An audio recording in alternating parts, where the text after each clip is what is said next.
Good afternoon, ladies and gentlemen. A warm welcome for the 56th Annual General Meeting of Goa Carbon Limited. I now hand over the proceedings to Company Secretary. Over to you, sir. Thank you.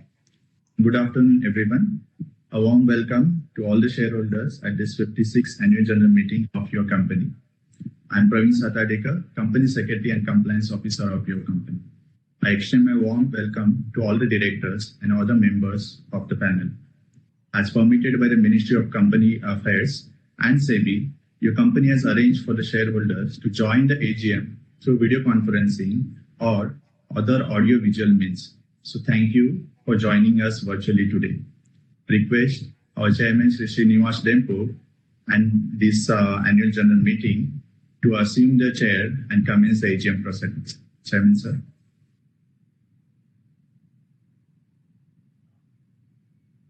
So you are on mute.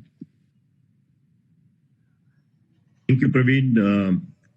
Namaskar. Good afternoon to all the esteemed shareholders and ladies and gentlemen. Hope all are healthy and keeping fit and well in these days. I appreciate you all for taking the time out to attend the annual general meeting of your company. As the requisite quorum for this AGM is present, if I can get a confirmation from our company secretary that the requisite quorum is present. Chairman, sir, the quorum is present. Thank you. Thank you.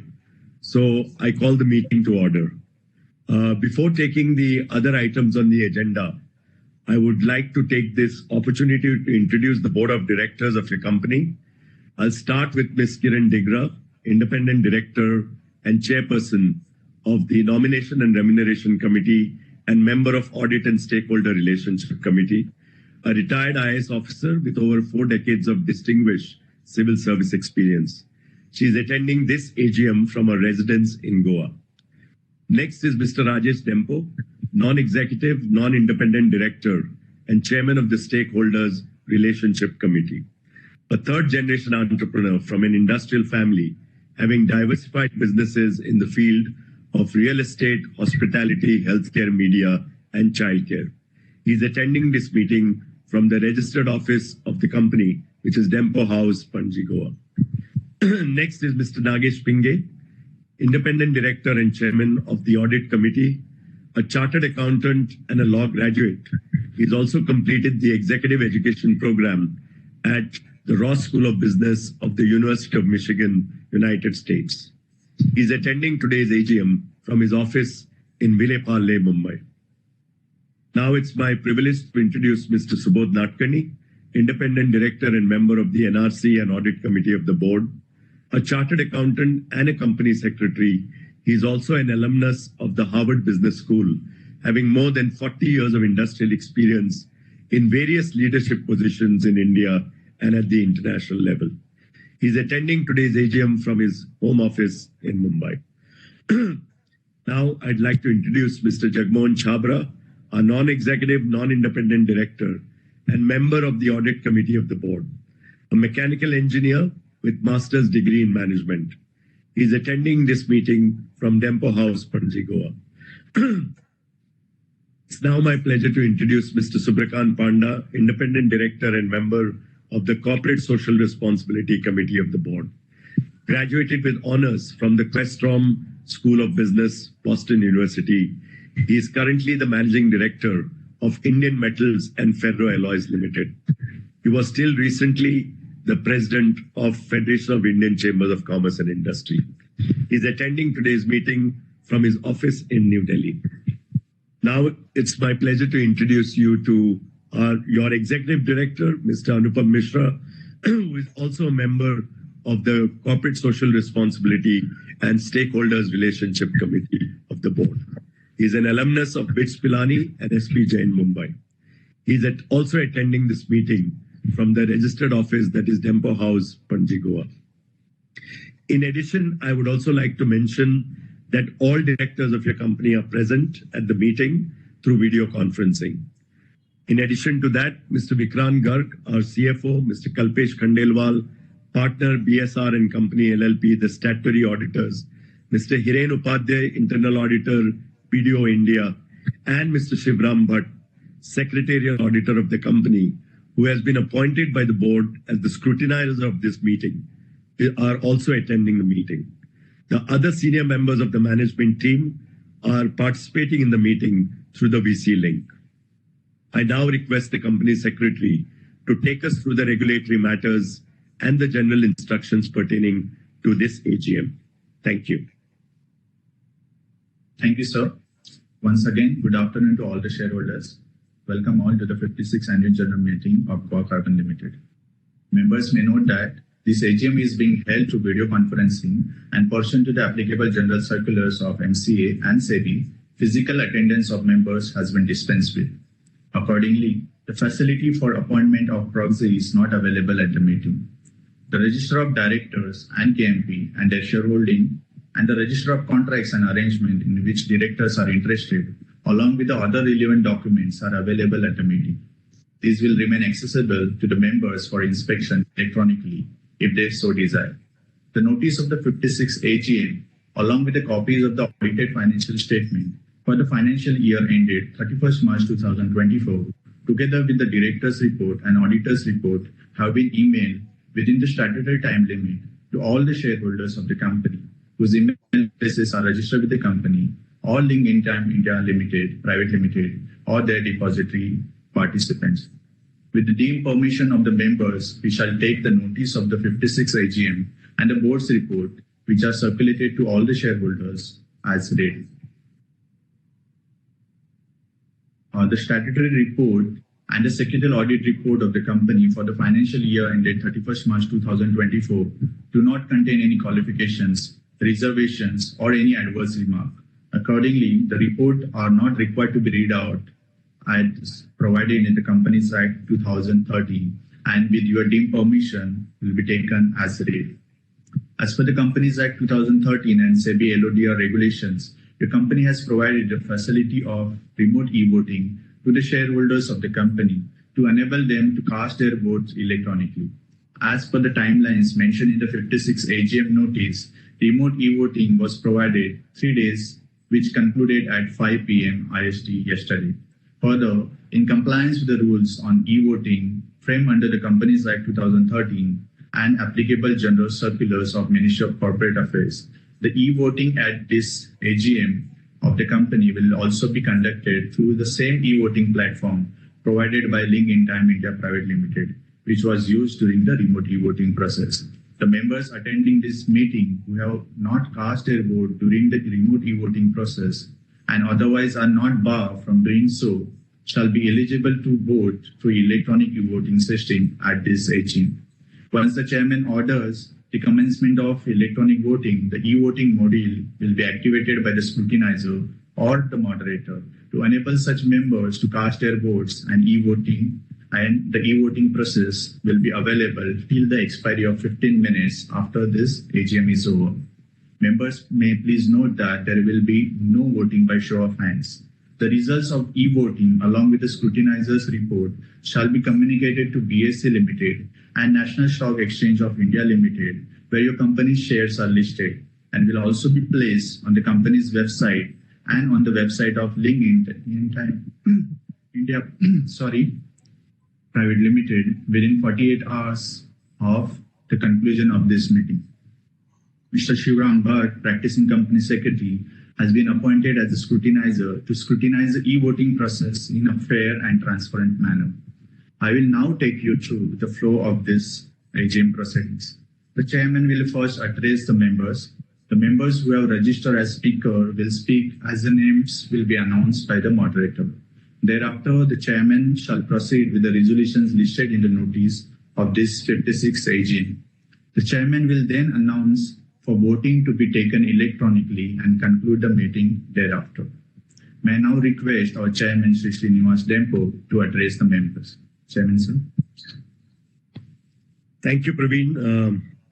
My dear shareholders, I take this privilege to address you that as we close the books on 23-24 fiscal year, I'm delighted to report that Goa Carbon Limited has once again adeptly navigated the complexities of a very dynamic business environment, delivering exceptional results.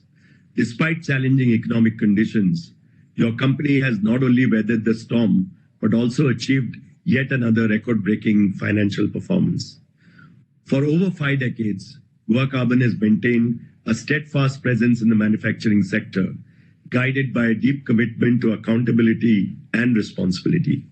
Our focus extends beyond profitability to encompass the well-being of all our stakeholders, that is, investors, employees, customers, and the broader society. We recognize the profound responsibility that comes with being a leader in our niche sector, a responsibility that drives us to creating lasting value for all our stakeholders.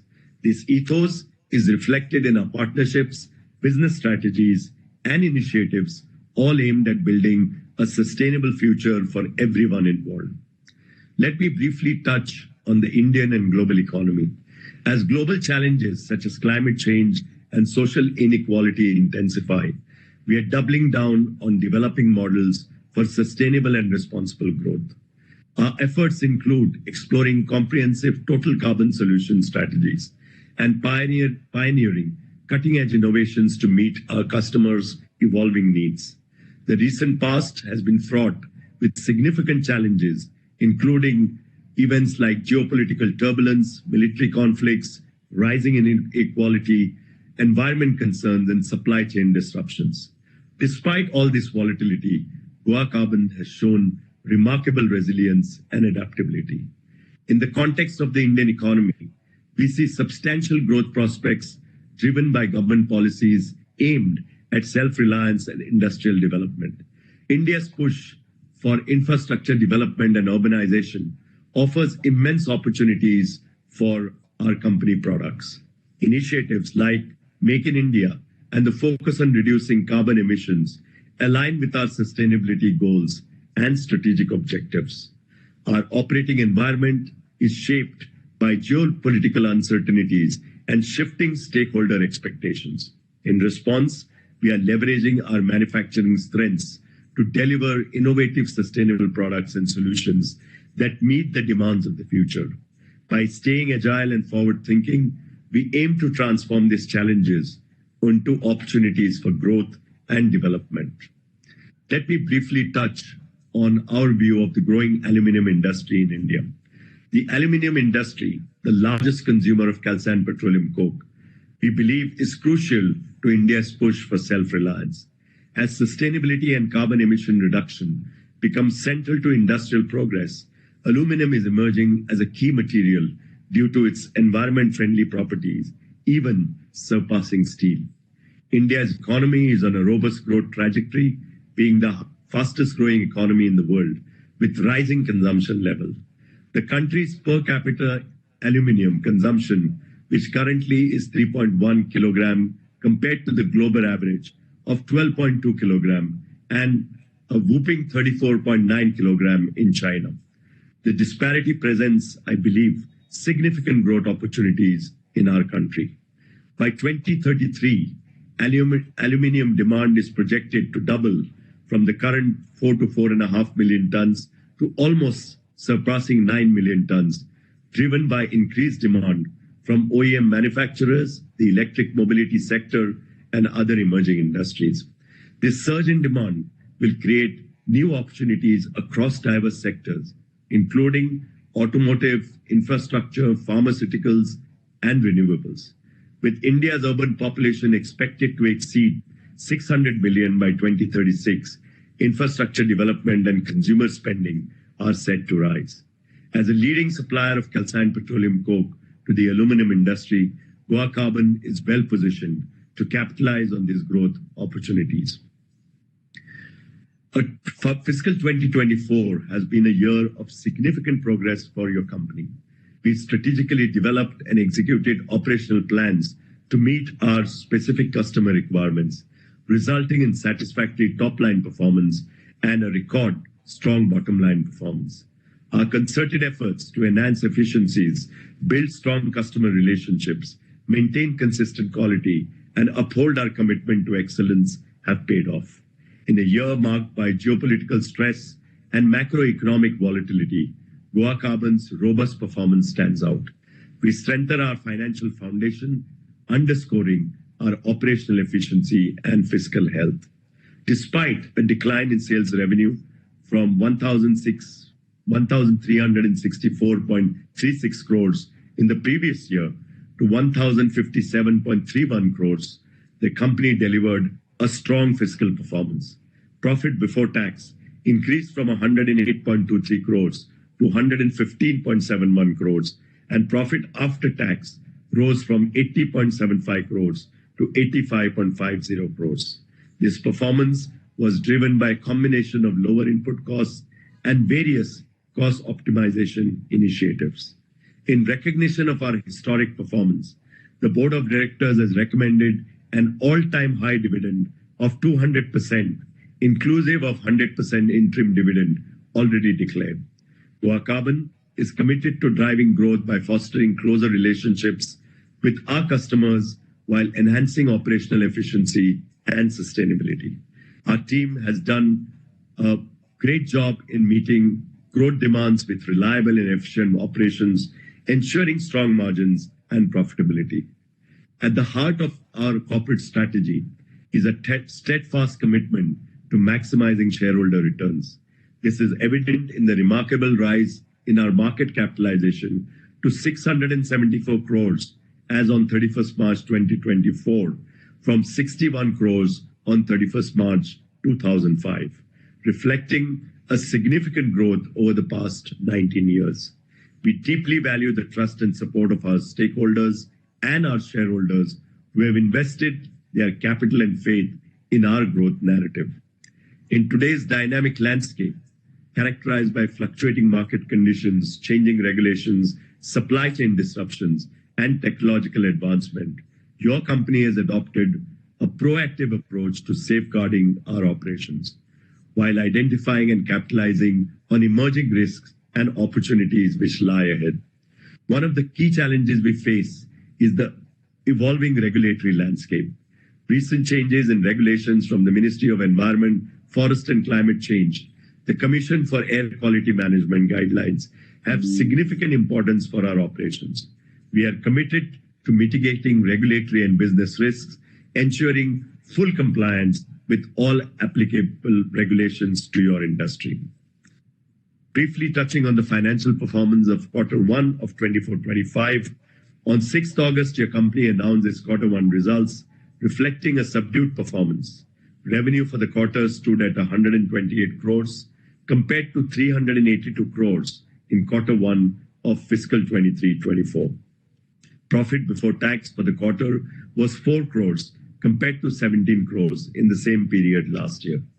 The LME price of aluminum touched at approximately 2,750 in late May before declining to 2,550 in early June of 2024.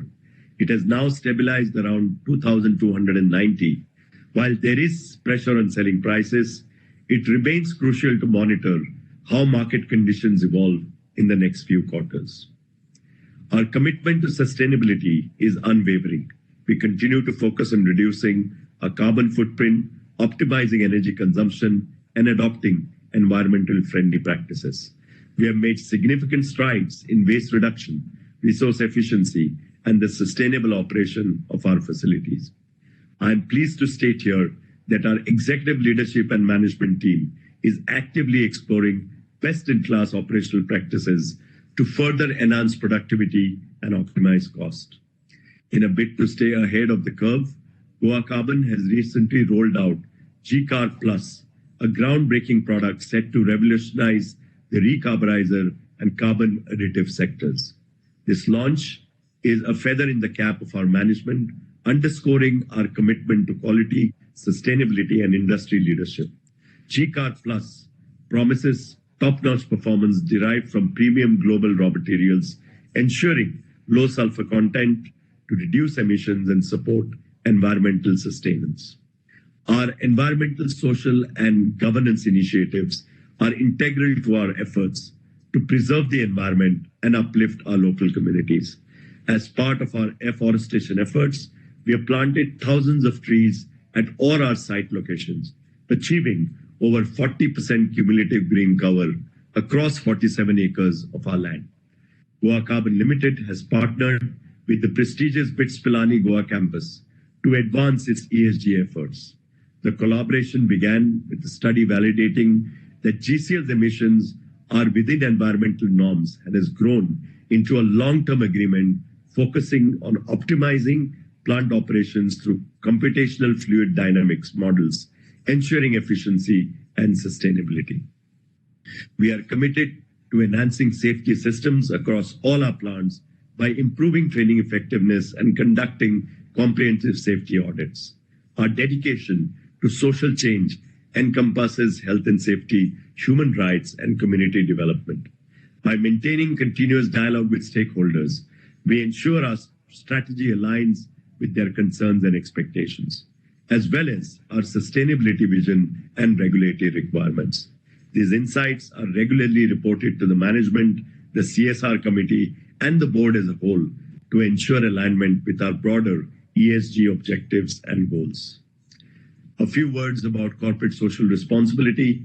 As a leading member of the House of Dempo, Goa Carbon Limited sets a very high standard for CSR in the region it operates. Our commitment to CSR extends beyond mere compliance. It is rooted in a sincere dedication to creating a lasting positive impact on the communities and environment in which we operate. In the fiscal year of 23-24, we launched several impactful CSR projects, reflecting our unwavering dedication to education, women empowerment, sports, and culture. With community development investments exceeding over 100 lakhs, we remain steadfast in our commitment to fostering a brighter and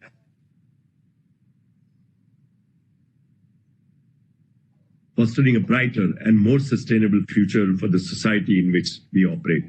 Key initiatives include our pet project, Dempo Vishwagram Shala program at the villages of Kasarpal and Sal schools in Goa, where we provided essential infrastructure, intensive teacher training, and critical support on government primary schools in Goa. These actions underscore our focus on enhancing educational outcomes and empowering thereby local communities.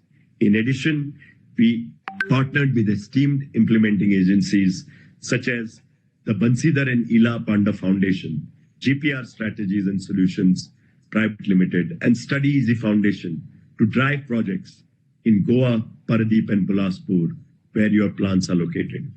One standout initiative, Project Unnati, guided by the Panda Foundation, has garnered significant success in Odisha by empowering rural women through financial livelihood and life skills training, including wash, nutrition, and reproductive healthcare education. Finally, I'd like to express my deepest gratitude to all our investors, stakeholders, and shareholders for their enduring trust and support in the management of the company. I'm thankful to my board members for their consistent support, guidance, advice, engagement, and encouragement in our journey towards progress. The remarkable achievement of 2024 are a testament to the hard work and dedication of each and every employee of our exceptional team. Their contributions have been invaluable, and I extend my heartfelt appreciation to every employee of Goa Carbon Limited. Together, we will continue to grow and create sustainable value for all our stakeholders. I'd now like to inform the shareholders who have registered as a speaker may now speak as their names get called out by the moderator. I would request them to keep their remarks brief in the interest of time, and we will try and endeavor to satisfactorily answer all your queries. If any shareholders have placed any queries or comments in the chat box now, the management will definitely endeavor to look into it and respond suitably after the AGM is over. I may now request the moderator to call out the speaker's name. Thank you, sir. I invite our first speaker for the event, Mr. Keshav Garg. Mr. Garg, you are in panel. You may speak now. Sir, thank you very much for providing me this opportunity. So I have already sent my list of questions, so I won't waste the time of everyone by repeating the same questions. I hope those questions are in front of you, and I request you to kindly reply to them point by point. So there are few other questions that I wanted to ask you. That's firstly, sir, what is the expectation for FY25 in terms of top line as well as bottom line? Sir, you think that we can sustain our EBITDA of firstly top line of around 1000 crores and EBITDA of around 128 crore that we did last year? And sir, also since the past 2 quarters, our EBITDA has been falling continuously from 47 crore in the December quarter to 14 crore in the March quarter to further to less than 7 crore in the June quarter.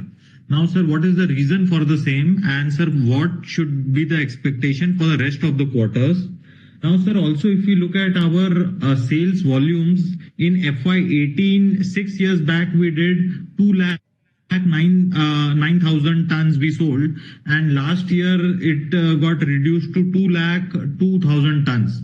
So basically over the past 6 years, our volume has gone down, whereas I understand that the domestic Indian aluminum production would have gone up by something like 50% if we consider some 7.5% production growth CAGR. So in that case, what is the reason why we are not able to increase our volumes? And sir, also I was seeing in your annual report that in way back 30 years back in 1984, in fact 40 years back, our capacity reached 1 lakh ton per annum, and today after 40 years our production is 2 lakh ton per annum. So it seems that we have basically lost market share. That's what it seems prima facie.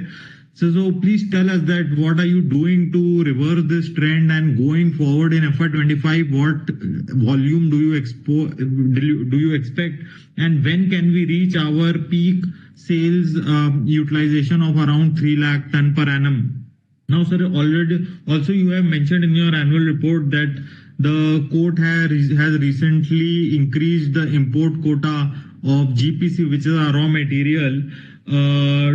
So how much has our quota been increased to, and how much production will this enable us to do in FY25? Now, sir, also the import limit of CPC has been increased from 5 lakh ton to 8 lakh tons from next year onwards. So what kind of adverse impact is it expected to have on our volumes as well as our margins? And sir, also please tell us that what is our market share? What is the domestic market size for CPC? And within that, what will be our market share? And sir, it is also mentioned that since the quality of the Indian refiners GPC is not up to the mark, that is why we are dependent upon approximately 83% of our GPC requirements. So, but I think the real trick is to be able to manufacture CPC from low quality domestic GPC. If that we can do, then sir, I think that our company will be secured. Otherwise, we will be dependent upon the vagaries of the import regulation and so on. Sir, also like you have mentioned about the new emission norms of particulate matter and sulfur dioxide. So what kind of capex the company will have to incur to comply with this regulation? Sir, also you mentioned about this G-Carb plus this byproduct that we have come up with. So firstly, congratulations for that. So, but what kind of revenue stream can this become for us? Sir, for FY25, what kind of revenue and EBITDA can we expect from this product? And going forward, how big can this product be? Can it really be meaningful to our P&L? Sir, also, sir, what would be our net debt as of today? And sir, in your judgment, when can the company become debt free? Now, sir, also our Paradeep and Bilaspur plants have been shut down from 29th August onwards. There was an announcement. So what kind of adverse impact is this expected to have on our volumes? And sir, when will this shutdown when will these plants reopen? And post the whatever refurbishment, etc., sir, what kind of, can we expect some increase in margins or reduction in cost of production? Now, sir, also I wanted to understand that, sir, more and more, since aluminum is recyclable, so in case of recycled aluminum is anodes required, and by extension, is CPC demand increased? Does it find application in if aluminum is recycled? Sir, also, sir, please tell us something about CPC realizations. I understand that the CPC realizations post-COVID, pre-COVID used to be below 30,000 rupees per ton, which increased to 76,000 rupees ton in FY23 and reduced to something like 52,000 ton last year.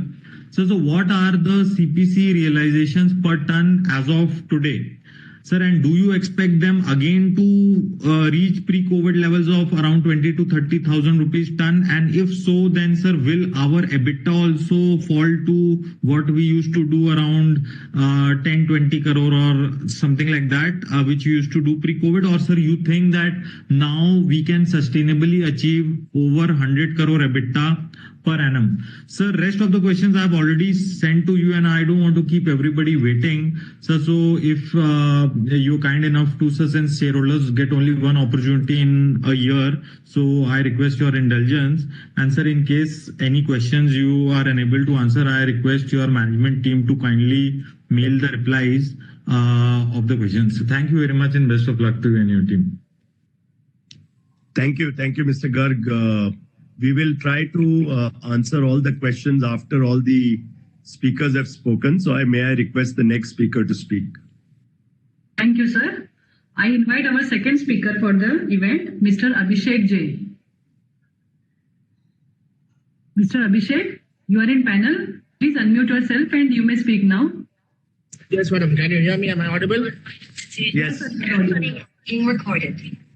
Sir, my name is Abhishek, shareholder of the company. My DPID IN 301637. Client ID is 41359155. So first of all, I congratulate the management on the eve of annual general body meeting. So trust all is well with you and your family. In this challenging situation, a company deserves much more respect than the current market cap. After completing more than a decade of successful operations, profitability, dividend history, and becoming one of the strongest brands in the respective segment. As of date, how many employees are there in the company? What are the steps being taken by the management to reduce the other expenses, legal professional charges, and the audit fee? And myself and my team are running a legal firm in the name and style of Seven Wells Associate in Chennai. So I would request the management to kindly enroll the firm in the empowerment of the company, and we will be glad to extend our services. So then, I would request the management to kindly arrange for a planned visit for the investor fraternity as and when it is feasible, and also give us an opportunity to meet you and greet you, sir, whenever we drop at Goa. And kindly try to consider hybrid AGMs in the years to come, sir, because most of the senior citizens are not able to join because of the digital challenges in these virtual platforms. If you can consider hybrid AGMs in the years to come, more number of shareholders can join in the meeting. You can get the valuable points, suggestions, and ideas that will be helpful for the management to empower in the future. So then in the CDSL NSDL platform, where we exercise our e-voting and where we get access to the annual general board meeting as well, you are supposed to update the inspection of documents like register of members, register of KMP, and register of contracts if any, but unfortunately it is not updated. So I would request the management to kindly update the same for the inspection of members so that the members can very well inspect these documents online itself, and they may need not reach out to you at a later stage seeking for all these documents. So nothing much to ask, sir. I wish the company and the board of directors a great success and prosperity in the coming future. And I would also request the management to kindly take care of the hospitality part of the investor fraternity who have joined. And thank you very much, sir. And thank you for giving the opportunity. Hope to see you in the hybrid AGM next year. Thank you very much, sir. Thank you. Thank you, Mr. Abhishek. Next speaker, please, and then we'll reply to all the queries of all the questions. I invite our third speaker for the event, Ms. Archana J.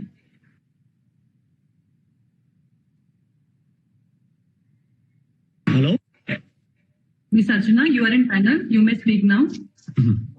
Madam, I am joint holder PJHM. Good afternoon, respected chairman, board of directors, secretary and his team, and my fellow shareholders. I and my family are proud shareholders of the company from the date of IPO. I request the management to reduce the expenditure as cost-cutting effective wherever possible. I request the management not to take away the maximum profits into reserves. Also consider bonus issue to shareholders, sir. The only grievance of shareholder is expecting better dividend and appreciation of share price. What are the future plans? How are we going to withstand the tough competition? I wish all great success. I wish our company will touch sky heights. The management with great efforts and hard work have established our company. The corporate governance is wonderful. I request the management to conduct hybrid meetings in the coming future. I hope the management will not let down the shareholders who have stood behind in thick and thin. So I have cast all the votes in favor, sir.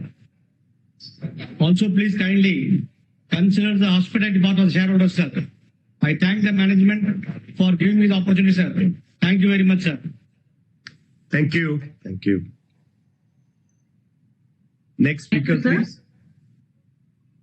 Our fourth speaker for the event is Ms. Preeta Monterio.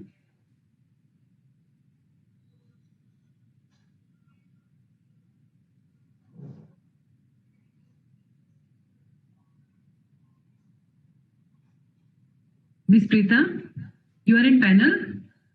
Please unmute yourself and you may speak now. Hello, am I audible? Yes, please. ma'am, you are audible. Good afternoon, Chairman, sir, Good afternoon. directors, shareholders, and my fellow colleagues, Mr. Vikrant and Mr. Praveen. At the outset, I would like to extend my congratulations to the management on the exceptional financial performance for 23-24. I sincerely wish continued success for GCL.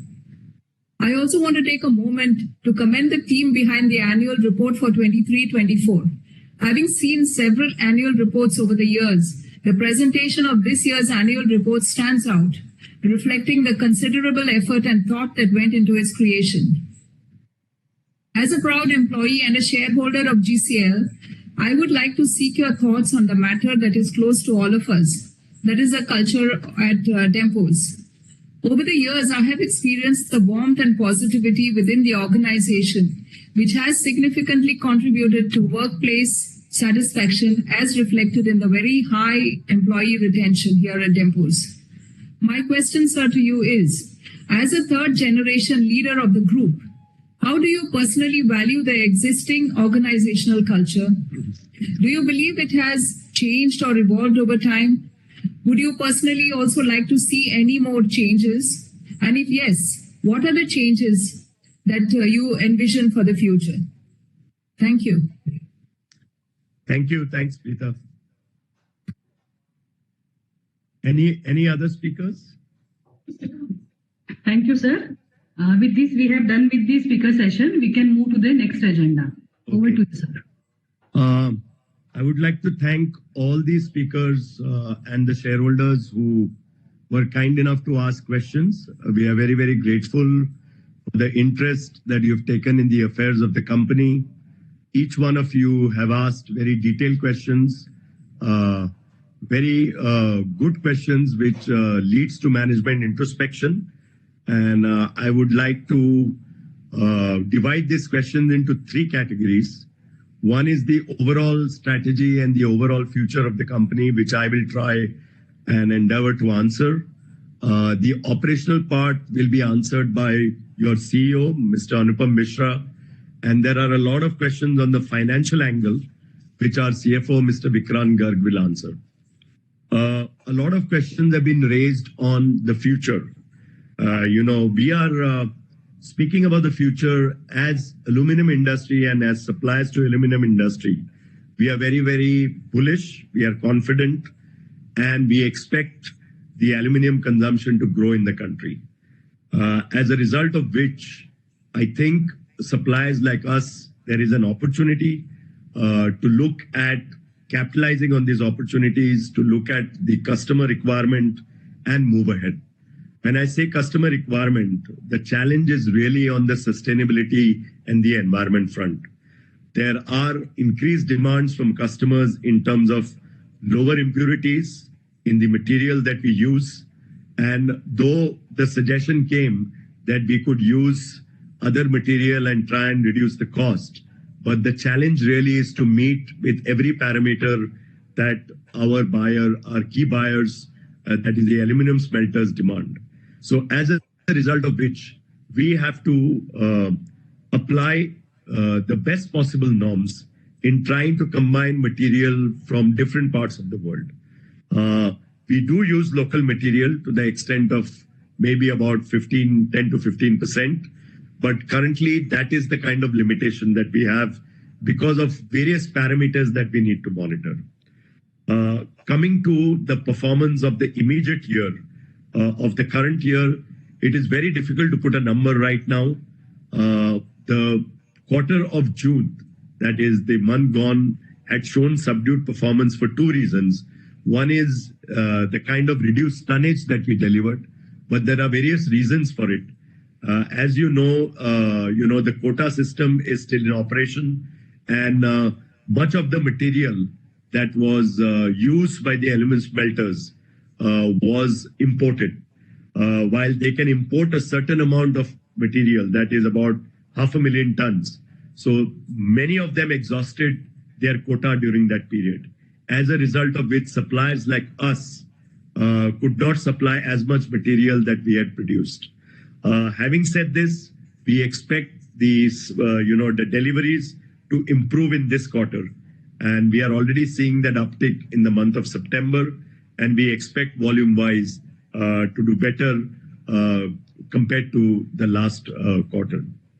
On the financial performance, again, it's too early to say. You may be aware that commodity prices have shown a downtrend, but we expect this to be temporary.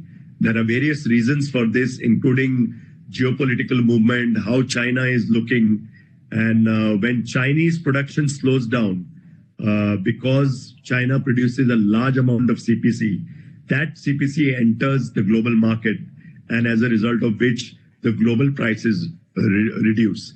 And that's the situation that was there prevalent in the last quarter. We hope that the current quarter shows an uptick in the prices, and we are able to build on the margins that we had achieved over the last 2 years. Having said this, the company is in constant exercise and project mode in terms of seeing how we can reduce our costs. And cost optimization, whether it is in supply chain, whether it is in logistics, whether it is in raw material procurement, all these have become a priority area for us, a focus area for us. And we'll definitely see results. We have tied up with institutes such as BITS Pilani to look at operational efficiencies within the plant, so that, as suggested, we try and hit that 300,000 mark, which one speaker had talked about. So this is in a nutshell over the long term. As I said, we are bullish. We've weathered various storms over the last 5 decades. This is more than a 5-decade company. And we are quite confident that being commodity, being a commodity product, your company does, face volatility in pricing often, but the management team is capable. The promoters back the company in terms of financial strength to see to it that such storms are weathered, and to take good opportunities, or when the good time comes, to take advantage of the situation. So I will stop at this, and then I will hand over to Mr. Anupam Mishra to answer specific questions on the operationals. Thank you. Thank you, sir. Good afternoon, everyone. I hope I am audible.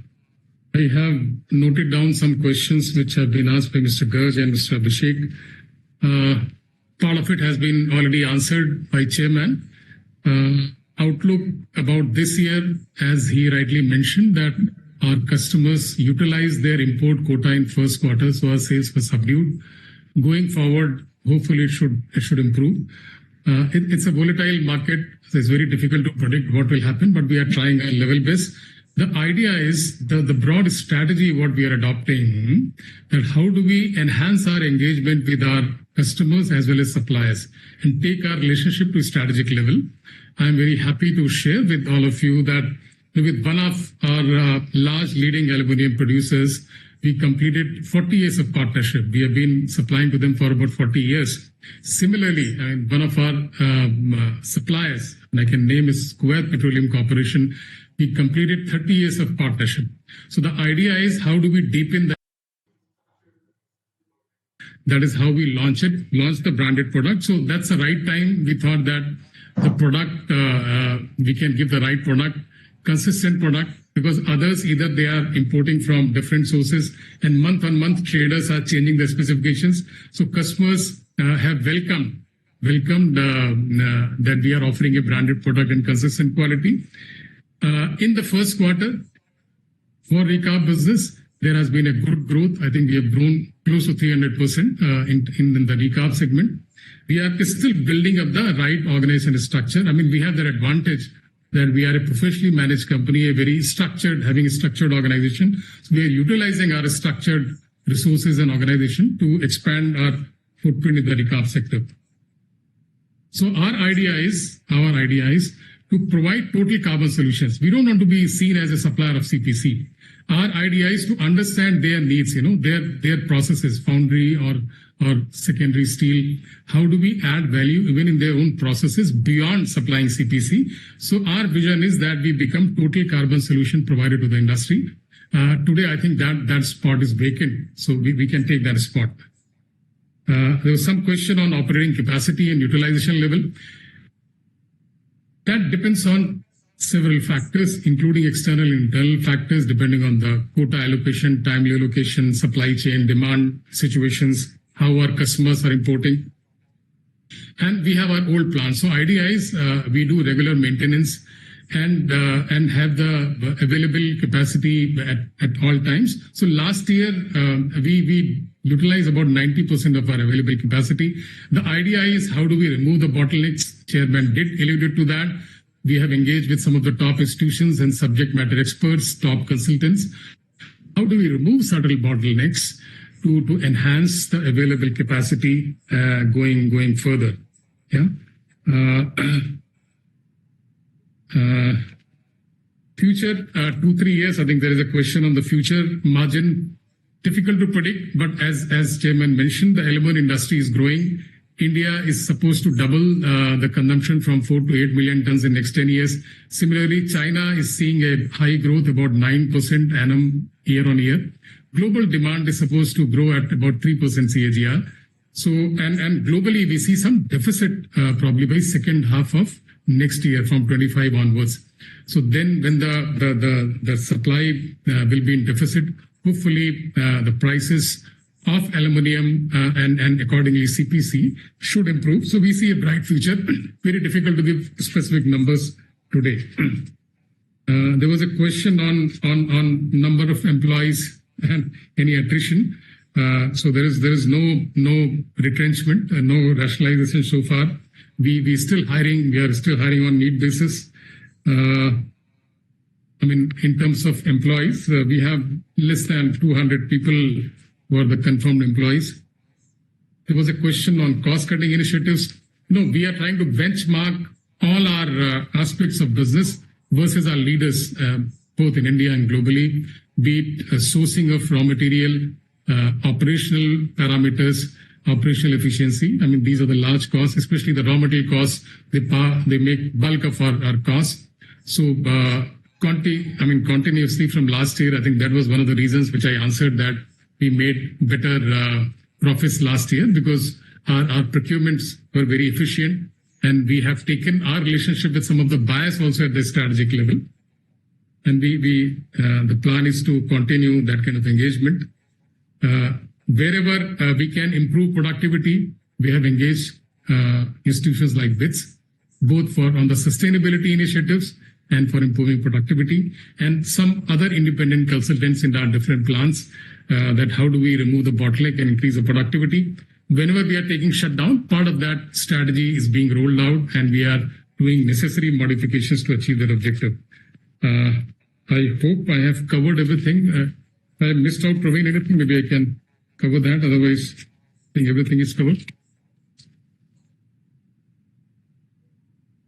Thank you. Thanks, Anupam. Before I hand over the mic to Vikrant for the financial questions, a couple of issues that I should have touched, which I saw later. There were requests for plant visit. I think we've noted your request as and when we get, a few requests like this, we'll try and tie it up and we'll try and make the plant visit possible. Please be in touch with our company secretary, Mr. Praveen Satardekar, and we'll definitely look into it. There was also a question on dividend, dividend payment and what is the company's dividend policy, and that we should maximize dividend payment as, maximization of benefit to shareholders. While our main objective is, shareholder maximization, wealth maximization, the board in its wisdom on a year-to-year basis decides based on the future outlook and based on the operational cash flow requirements of the company. You will agree with me that Goa Carbon has been a consistent dividend paying company. We've paid dividend in almost all the years, barring very few ones which had very challenging operational results. We paid a record dividend of 200% last year. We also paid over 100% the year before that. So I think, we've had a very fair policy in trying to, maximize the shareholders' benefit for dividend payment. Having said this, we are always prudent in our financial forecasting, and the board in their wisdom then decides on a year-to-year basis. On your request for hybrid meetings, we have also noted, as and when the Ministry of Corporate Affairs allows us to get on physical mode, we will try and do hybrid meetings. And as much as you would like to meet us, we would like to meet you physically. And because there's a different happiness and there's a different pleasure in meeting shareholders physically, and we'll try and achieve the same. There was one more question on the cultural part, and I must thank Preeta for raising this in the shareholders meeting. First of all, Preeta is a very long-standing employee of the company. She is just retiring this year, so I would like to thank her for her loyal service and also wish her all the best. And she's raised a very thoughtful question on the group culture. Personally speaking, I value our organization culture very deeply. Preeta has seen 3 generations of the family almost, and it is basically built on the principles of trust, inclusivity, and mutual respect. Over the years, as a 3rd generation leader, and she asked me, this culture has to evolve. It has to evolve, but its core values should remain unchanged. Things are changing very fast. There are new demands on companies in terms of, sustainability, climate change, emission norms. So we have to respond to all this. By responding to all this, we have to also stick to our core values of what we said, being fair to employees, being fair to stakeholders, being fair to all the shareholders. So while not giving up your moral and core values, we have to make the changes that are required in order for the company to sustain in the long run and to keep the way it has existed for the last 5 decades, to plan for existence in the next 5 decades. So in the future, I'd like to see us further embrace this culture, enhance this culture by embracing issues like diversity, fostering a mindset of continuous learning. I think all of us, including each and every employee, should look at continuous learning and increasing collaboration across all levels, whether it is your suppliers, it is your buyers, whether it is your other stakeholders, whether it is the community which you operate under. I think collaboration is the key today. And that will ensure that we remain competitive, resilient, and agile in this ever-changing world. I hope, Preeta, I've been able to answer, your question and completely share your sentiments. And thank you for this question once again. I'd now like to hand over the mic to Vikrant to answer the financial issues. Thank you, sir. I will first take the queries raised by our shareholder, J. Archana and J. Abhishek. There was a query on the management efforts on improving of the various ratios like working capital sales ratio, ROCE, net debt to EBITDA multiple, OPM, debtor days, and interest coverage ratio. In this regard, we would like to mention that the company has already been demonstrating a good operational performance and healthy financial ratios, which are evident from the financial performance of FY24. And we are hopeful that it will continue to sustain. Please refer ratios provided as part of annual report at page number 142 to 145 at note number 48. The sum of the key financial ratios of FY24 are debt service coverage ratio 5.96 against the previous year 3.36, current ratio which is improved to 1.58 against 1.26. Net profit margin has improved to 11% against 8% of last year. Debt equity ratio is 1.35 against 2.27 of last year. Net working capital turnover ratio is 5.11 against last year of 9.11. I would also like to mention that the present credit rating of the company is A- stable, which is the highest rating the company has achieved so far by CRISIL ratings. The next query was on the management efforts to improve company image through investor relation exercise like con call, quarterly presentations, and meeting global investors. In this regard, I would like to mention that the company has been conducting and hosting all required meetings and call requests as has been mandated by CB guidelines. Some of our new initiatives like collaboration with Bits Pilani, launch of brand for Ricard segment have also been covered widely by media, which has helped in improving the perception of your company. We are pleased to inform you that Goa Carbon has been recognized among top 100 industries in the state of Odisha by Utkal Chamber of Commerce and Industries. We have also been actively participating in various safety and environmental campaigning run by respective government authorities from time to time. There is one more query on the details of parties to be provided, other current and non-current liabilities. And they will have a con call with the company secretary about the contingent liabilities. In this regard, we would like to mention that please refer notes to financial statements from page number 118 to 126 of the annual report, where details are provided under note number 20, 24, 25, and 34. There is also one of the query which is on the reduction in other expenses, legal professional charges, and audit fees. In this regard, we would like to mention that we believe that GCS other expenses are commensurate to the size of our business operations. Further, we would like to mention that the management is very cautious about such expenses and proper checks and controls have been enabled to control the same. There is one more query on the providing current top 300 shareholders list. We will provide the same in due course. Now I will take the queries raised by Mr. Keshav Garg. So first query is on the steady state EBITDA margin. When can we expect going forward? And there is also a linked query related to our competitor Rain Industries, which is having a steady state margin as been told 16 to 18% for CPC segment. Can we expect to improve our margin on these levels? To this, we would like to mention that, as you know, that we are servicing the commodity industry and the operating performance is closely linked with supply-demand situations governed by multiple factors. Hence, it is challenging to predict the steady-state EBITDA margins. However, our EBITDA margin for FY24 is 13%. Our EBITDA margin for FY23 is 11%. So there is an improvement in the EBITDA margin a year-on-year basis for us. Our endeavor is to maximize the margins in any given situations, and we will continue to work with that objective. There is one more query by Mr. Keshav Garg. Did we have any inventory gain or loss in FY24, 23, and Q1 FY25? To this, our response is no, we did not have any such gain or loss on inventory. There is a question. What was the reason for increase in profitability in FY18 when EBITDA reached 96 crore?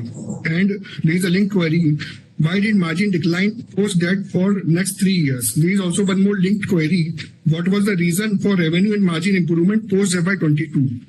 To this, our response is already been told by Chairman Sir and our ED. And I would like to reiterate that as mentioned earlier, that we are servicing the commodity industry and the operating performance is closely linked with global demand supply situations, international prices, and geopolitical conditions.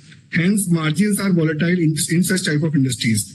So it is very difficult to predict that what will be going forward, but definitely our endeavor is to keep hardworking and to provide maximum support to our stakeholders as we are doing so. There is a query, what is the import duty on raw pet coke, GPC and CPC in India? To this, the basic custom duty on RPC and GPC is 10%, whereas BCD on CPC is 7.5%. The query is on the price difference between pet coke domestically and the international market, or price parity of imports. Are global prices of CPC in parity with domestic CPC pricing? The query's response is, it is a dynamic situation and we have not any established pattern correlating domestic and international prices at all times. There is a query that when can we expect to receive 11.6 crore taxes in disputes? What is the income tax demand that increased to 4.2 crore in FY24, and what is the status of 12.6 crore pending interest with GST authorities? To this, our response is the matters are subjudiced at various forums, and we are constantly following up for faster disposal. However, there is no cash flow challenge to the company against these matters. For details of income tax demand and GST, it has been appropriately given in the annual report at page number 125 and notes to account number 34. And there is one more query. Why don't we pay off debt obligation against cash on our books? What is the rate of interest on working capital? What are our debt repayment plans? To this, we would like to mention that we are happy to inform you that your company does not have any long-term debt. The entire debt represents the working capital loan only. We would also like to mention that as per our realization cycle, we are managing the debt obligation efficiently. The average rate of interest varies from 8% to 10%. As I've already mentioned that the strong financial ability of the company demonstrated by the rating agency also. So we have been given A- stable outlook by CRISIL Rating, which is one of the top best rating agency in India. So it shows our. There is one more query. What is the expected IRR we aim for before embarking on any capex or additional investments? Response is, as of now, we are focused on debottlenecking and consolidation of operations.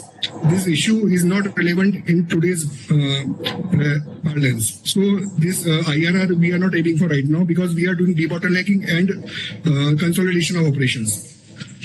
I hope I have suitably responded to the queries raised. And in case of any additional queries, please reach out to us separately. Thank you.